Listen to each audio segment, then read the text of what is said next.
Day 5 already. Can you believe it? I can't believe it's day 5. So, Really? do you guys ever, when you were growing up, do you ever hear, we used to say on the playground, like, sticks and stones can break my bones, but words can never hurt me. Do you ever hear that? I hate that saying. We used to, I remember saying that all the time.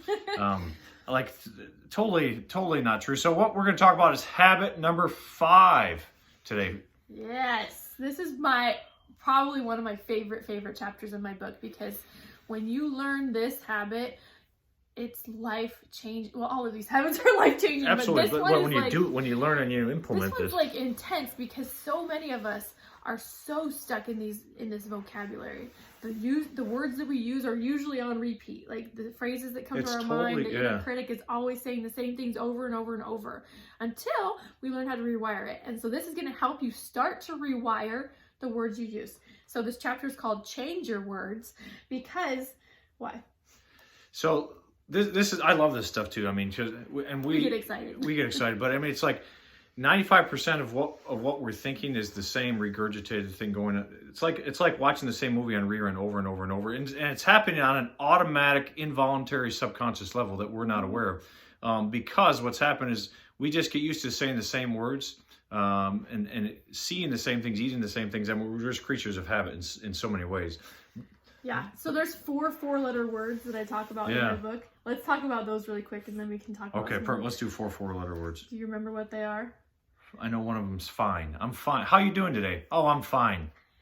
I'm good. I'm fine. I hate that word. You're not fine. I mean, that's not. It's a cop out. It's like saying you go to the doctor. I've got back. Oh, you got fibromyalgia, or you got chronic pain syndrome, or it's just a cop out garbage Yeah, waste it's totally basket term. cop out. So what should we say instead? I'm feeling great. I'm not having the best day. I'm not. You tell the truth. Tell the truth. Be honest. Tell the truth, dang it. Stop living on this superficial, like fake, artificial level that we're just like, So you know what? Things could be a lot better. Things could be a lot better. No, this has gone well, but it hasn't been the greatest day. Okay. Or I'm doing wonderfully. I just had this happen. What about 4-letter word number 2?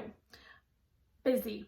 Oh, that's seriously like what? We have such a habit of saying I'm busy. I'm too busy. It's like a badge of honor. It's like a badge of honor to be busy now. Like no, it's not a badge of honor. Yes, I'm busy. I'm busy. I'm on my phone talking here. You just left the office. What are you on your phone for? I mean, who are you talking to? No, but like changing the word busy, because I think, like you said, we've made it a badge of honor, but instead of using it as a badge of honor, look at it as like, oh, maybe I'm prioritizing things incorrectly in my life. Maybe I don't have a lot of balance. Maybe I'm overloaded with things that aren't bringing me joy. So we want you to start finding the things in your life that bring you joy and focus on those and get rid of all the extraneous Yeah, it's time to let go. I mean, seriously. Yeah. Busyness is not joy.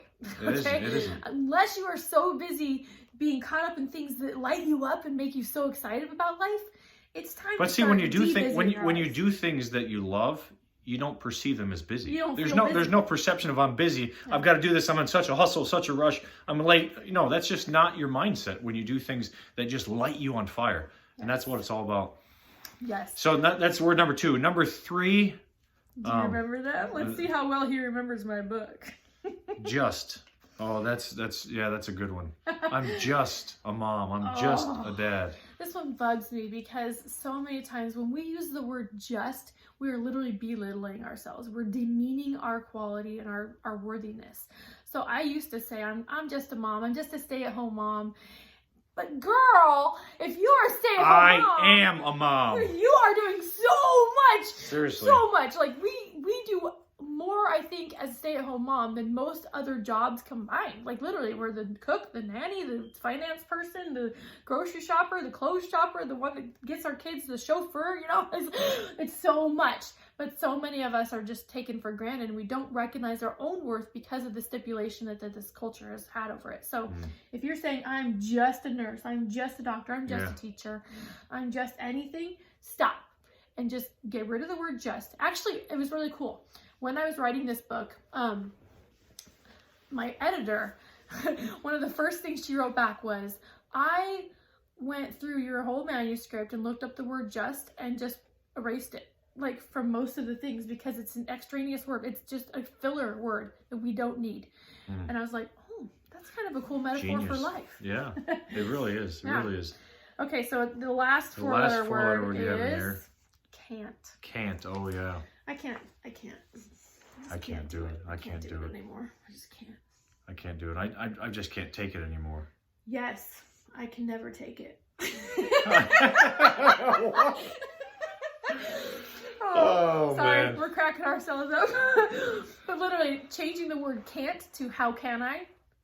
Life changing. It really is, and it's like you think to yourself, whatever, you guys, you don't understand my situation. You don't understand this and this and this and this and this. You just don't understand.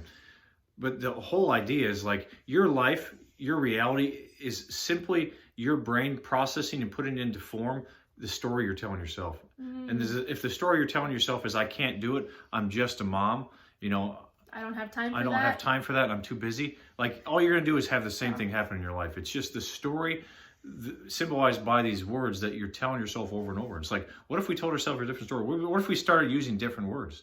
What would happen? So much would happen. So, I mean, and that's... Literally, this book, I wrote it because these were the simple habits that I started changing and realized how much of a monumental shift they created in our life, in our marriage, in our relationship with our kids. Life changing. So literally, just change your vocabulary. I have a whole chart in here. Let me show you that. We're not going to read it all, but there's a whole chart of words that you can change, phrases that you can change that will literally start rewiring your brain so that your inner cheerleader will come out to play way more than your inner critic. Absolutely. Like that phrase that we just said, I can't do it. When you say that, your brain goes automatically into, okay, you can't do it, so I'm not even going to look for a solution. I'm not going to find a way. But if you ask the question, how can I? Your subconscious goes crazy. It goes to crazy town, finding every solution possible you've ever learned, because your subconscious is like a big, huge cabinet that retains everything that you've ever heard ever, and it never sleeps. It's seriously, always, it's like a tape always recorder awake. that's always on. So it like goes to like 50,000 different wires that you've got in your brain and helps you find a solution. Boom. Boom. That's all we got for Change today. your words, baby. Change You them. can do it. Change them.